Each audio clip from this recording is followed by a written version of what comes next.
The truth is, the only way to completely avoid being scammed is to not sell anything at all.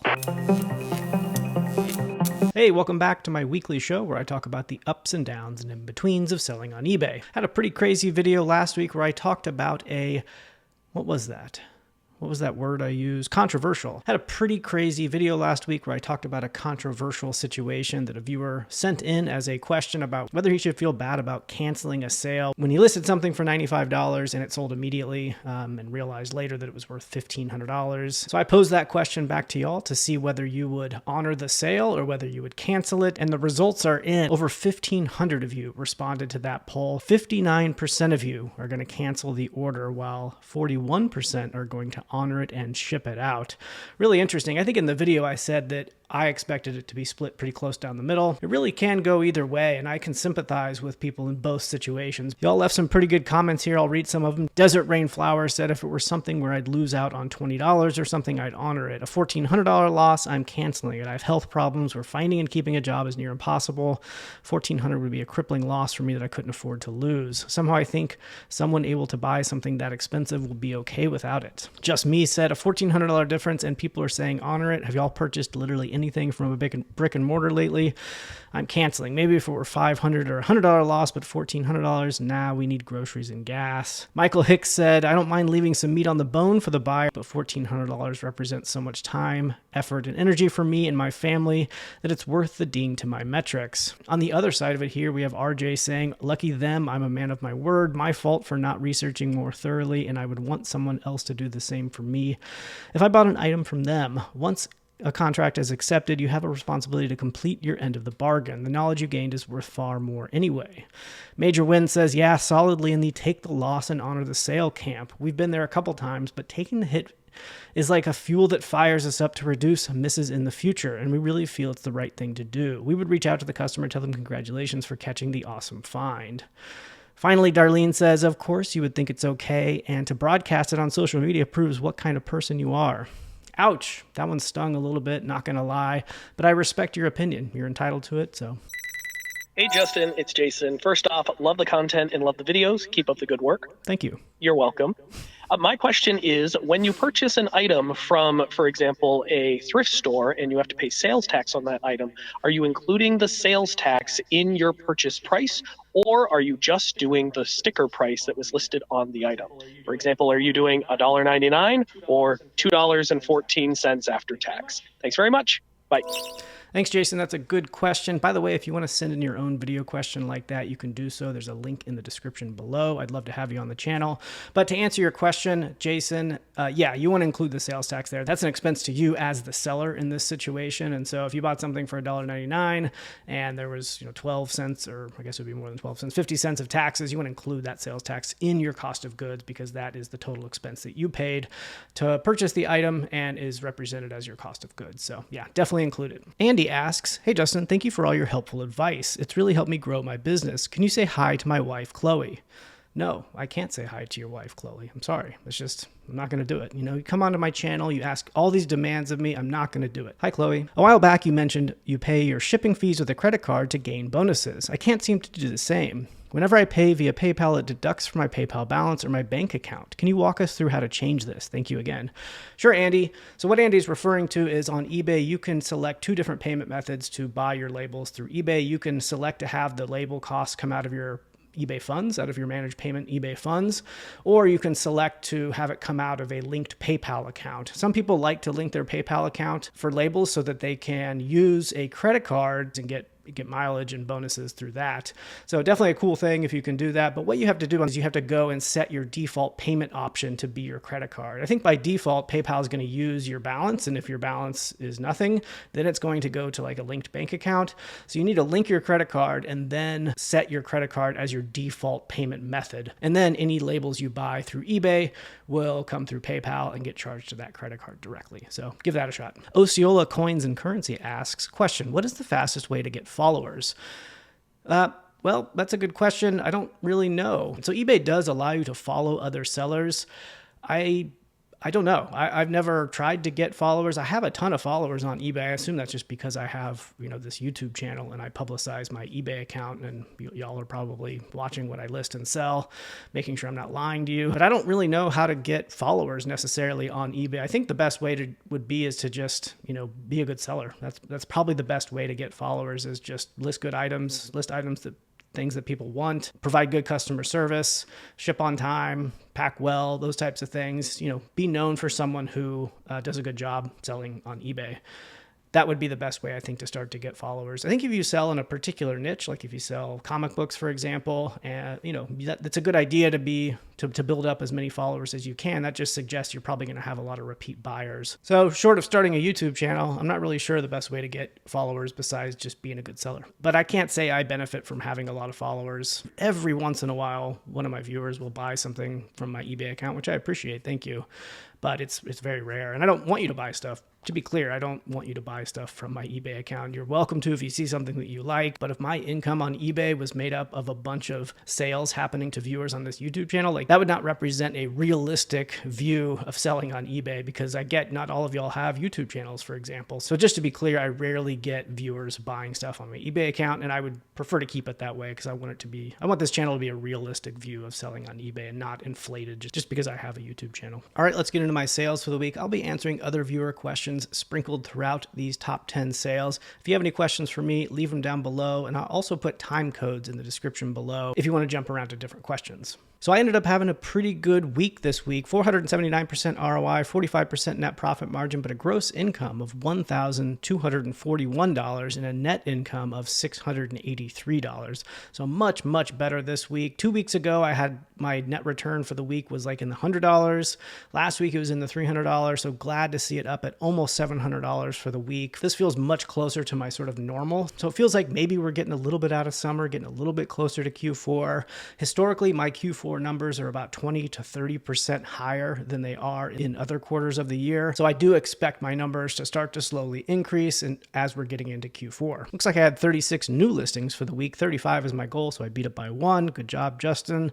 I sold 30 things over the course of the week. The average time to sell was 3 months, and I spent a total of $174 on new inventory. Coming in at number 10 is this Kuhn Rikon. I don't know if I'm pronouncing that correctly. This is a very good brand from Switzerland, though. They make a lot of different kitchen utensils and gadgets and things like that. This is a salt and pepper mill that I bought. What did I buy it for? $2 at an estate sale 4 months ago, and it sold for $26.98 and had a net return of $14.64. This is a good example of me responding to a message a buyer sent me on eBay. Often I ignore messages from buyers if the answer can be answered in the listing itself, or if they're just asking a ton of questions that suggest that they're going to be a problematic buyer. But this buyer sent me a question saying like, hey, I'm looking for this particular grinder. I've had one in the past. They make 2 sizes. Do you know if this is a small one or the large one? I need the large one. I didn't know whether it was small or large. It wasn't marked as small or large in any way. And the buyer ended up saying, well, can you measure it? Because the height of the large one should be around 6 inches. And so I just went down and measured it. It turned out it was the large one, and they bought it immediately. So good example of a time when it made sense to respond to a message, and it did result in a sale. Coming in at number 9 are these Athleta Salutation jogger pants here. I bought these at a Savers for $5 3 months ago.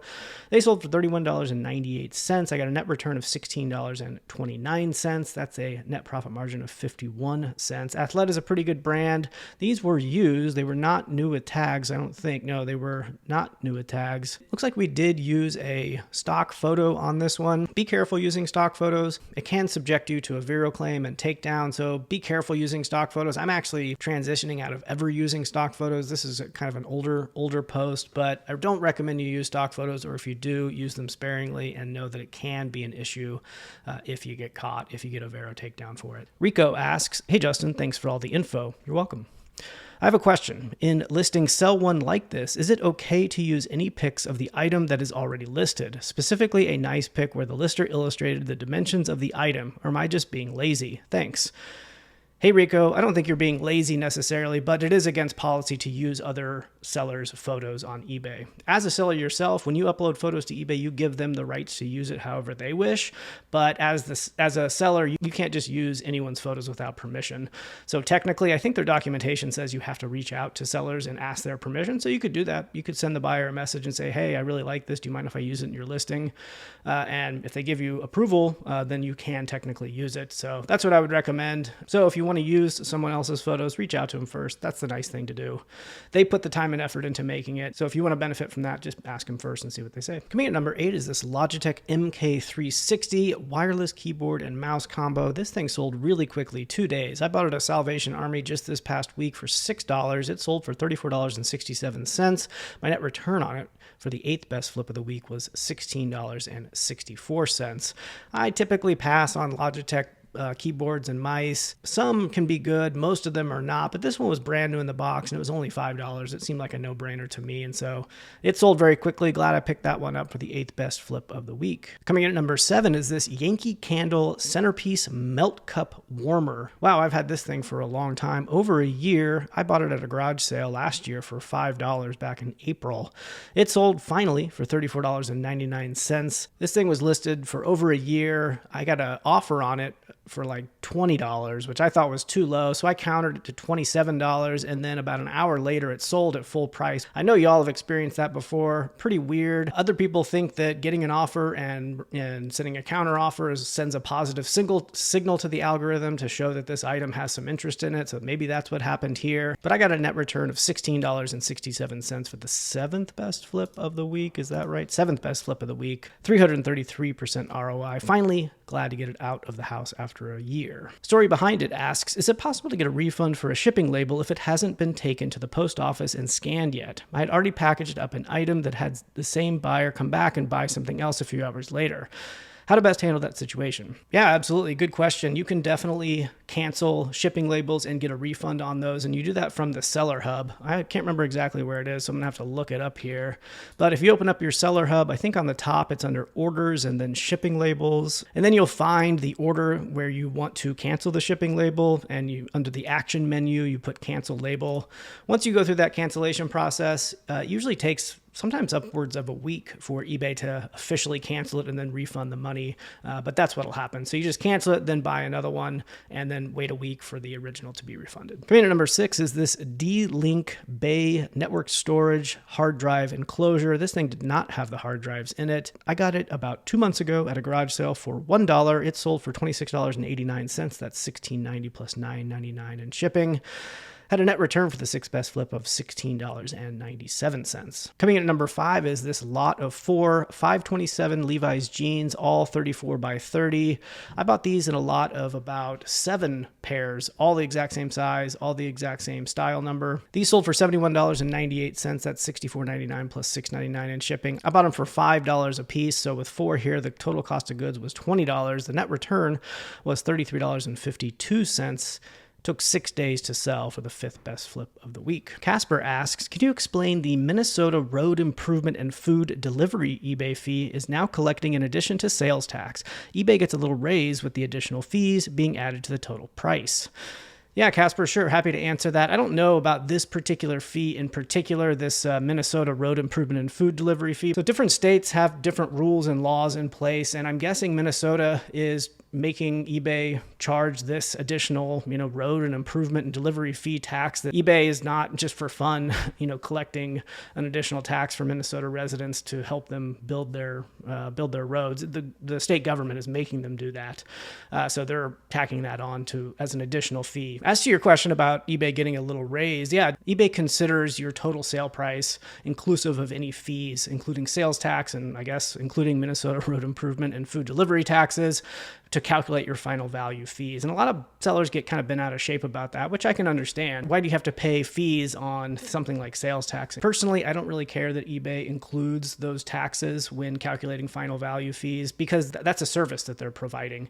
They collect and remit sales tax on your behalf. In this case, they're collecting the road improvement taxes and remitting it to the state on your behalf. That's a service that costs them money to do it. So to me, it makes sense that they're going to charge that final value fee on the total amount, including those taxes, to help pay for the services that come with collecting and remitting those taxes on your behalf as a seller. So you don't have to do that. So you're taking a very small percentage and giving it to eBay so that they can do that. That's how I justify it. But I get not everyone would have the same take on it. So, but that's the situation. Coming in at number 4 is this Thermador dishwasher third rack tray. Is that what you call this thing? Is it a tray? I've had it for 8 months. It sold for $59.99 free shipping. The net return was $34.12. The story behind this one is our dishwasher broke a while back, and we bought a new one and they came to pick up the old one, and I assumed that they were just going to trash the old one. So I picked every piece out of that thing that I could resell. This is one of those pieces. So good idea for you there. I remember my wife was a little embarrassed because as this guy's like dragging it out of the house, I'm like, wait a second. And I'm pulling pieces out of it. I was like, do you care? I said, okay. He's like, oh, I don't care.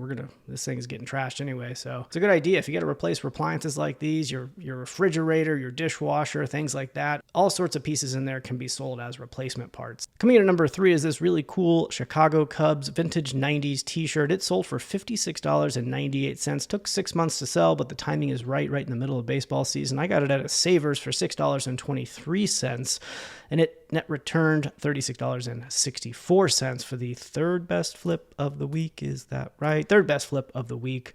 This thing was really cool. I knew right when I saw it that it was going to be a good pickup at $5. This thing had a wraparound design, so it was on the front all the way into the back, almost kind of like an all-over print, but not quite. I knew there was a buyer out there that was going to like this, so I picked it up and we found that buyer. Video Game Trader asks, I've pretty much refused to list anything expensive in the video game and collectibles category since I hear horror stories of sellers being scammed out of thousands of dollars. What are your thoughts on listing items worth more than $1,000 and how to protect against being scammed by a buyer? Thanks, Video Game Trader. Definitely a good question to ask. So just to start answering this question, first thing is scams on eBay happen. I'm not going to say that they don't happen, but the fear of them happening is way overblown. The thing is, you hear these horror stories because nobody goes to Reddit or the eBay forums or YouTube to talk about all of the thousands of successful transactions they have on eBay. They go to talk about the horror stories. And so it can feel really unbalanced because it feels like you almost hear nothing but the horror stories. But I've sold well over 10,000 items on eBay over the years, and I can literally count on one hand how many times I've been scammed. And of those times that I've been scammed, only one time have I got like a real legit return scam where I sold something, they opened up a return and sent something back completely different. I can't remember what I sold, but they sent back like a really cheap Pokemon card. The fear of it happening is just way overblown. I'm not saying it doesn't happen. Obviously it does, but the fear of it happening is way overblown. And of those times I've got scammed, I've never ever lost money, not a single time. So if you are considering not going into business on eBay because you are fearful of the scams, I would encourage you to just not worry about it. Again, if you sell enough, it is probably going to happen. But think about this. If I let this one return scam that I got out of over 10,000 other orders, that means I would let one bad human being out there dictate my income, hundreds of thousands of dollars that I would have lost out if I just got discouraged because one person opened up a return scam on me. So that's a good way to think about it. Don't let one person out there impact the potential of selling on eBay. That's the advice that I will give you there. The truth is, the only way to completely avoid being scammed is to not sell anything at all. That's the only way you can avoid it. Even going in person and cash on Facebook Marketplace has the potential of getting scammed. There's just no situation where you're selling something where the risk is zero. Or if you're operating a brick and mortar store, for example, you have to deal with theft. You have to deal with shoplifting, things like that. There's just no scenario out there where you're in business and you're completely avoiding getting scammed by other human beings. You can't avoid it no matter what. And eBay's no different. But the most common scams you're going to run into as a seller on eBay are folks that reach out after buying, trying to get a partial refund. They'll say like, oh, you sent this shirt and it had a stain on it, or the part of the VCR doesn't work, whatever. They're going to have some story about how something doesn't work or isn't as described. And they're not going to open up a case. They're going to send you a message. And what they're doing is fishing for a partial refund. I've said this in many of my previous videos. You really never want to give partial refunds because 9 times out of 10, savvy buyers are trying to just get money back by complaining about something. So when you run into this situation, you pretty much always want to say, "Ooh, that sucks. Sorry to hear that. Please open up a return, send it back, and I will refund your money." 9 times out of 10, they're just going to go away. The only times I ever give a partial refund is if the buyer is describing a problem, which I think could actually be true, where like maybe I didn't check completely to make sure that it was stain free, or I don't remember if I tested that particular component, especially if I'm going to potentially lose money by having a buyer send back a broken item that I can't relist, then I will give a partial refund. But that's rare. Most of the times I just say, "Hey, sorry about that, send it back and I'll give you a refund," and they just end up going away.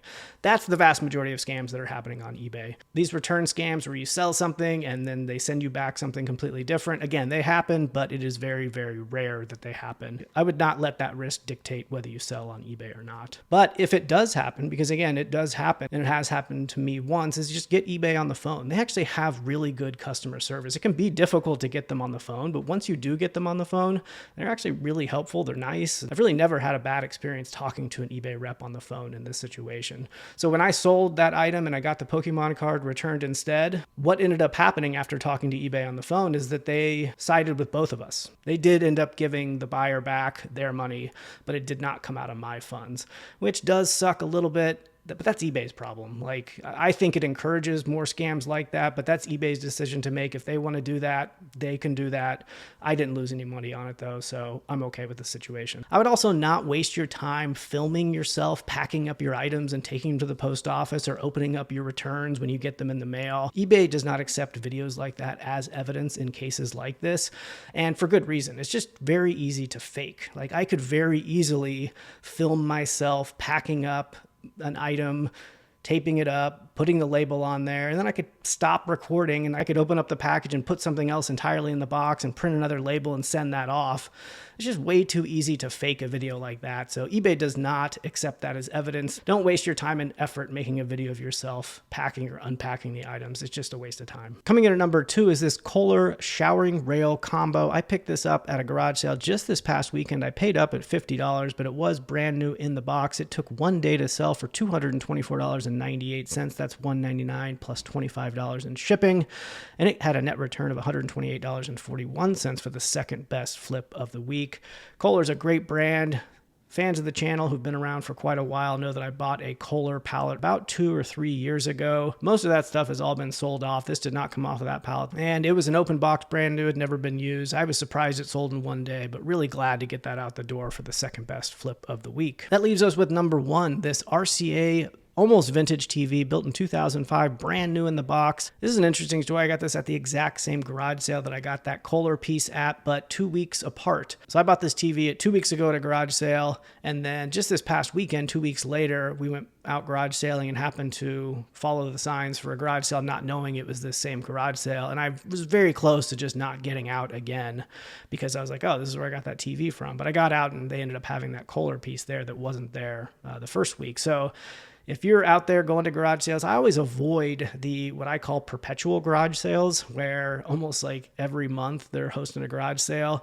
There's a few notorious ones around my area that I just don't go to at all. But if you've been to a garage sale before and they're having one again the next week, you may want to check it out again because they may be bringing new stuff out. So don't make the mistake that I almost made there. Go to the garage sale again. Anyway, this TV sold for $299.98. That's $274.99 plus $24.99 in shipping. For the best flip of the week, I made $223.53. This thing weighed 30 pounds and it had to go into a 20 by 20 by 20 box. Some might be afraid of shipping a thing like this or think it's going to be really expensive, but it's really not that bad. The dogs are saying hello if you can hear them. The cost to ship on it was $23.74 only. Had a net profit margin of 75%. $223, best flip of the week. Really good one. Let's just hope it makes it there safe. Hi, Chloe. All right, thank you so much for watching. If you made it this far, YouTube thinks you might like this other video of mine, so check it out.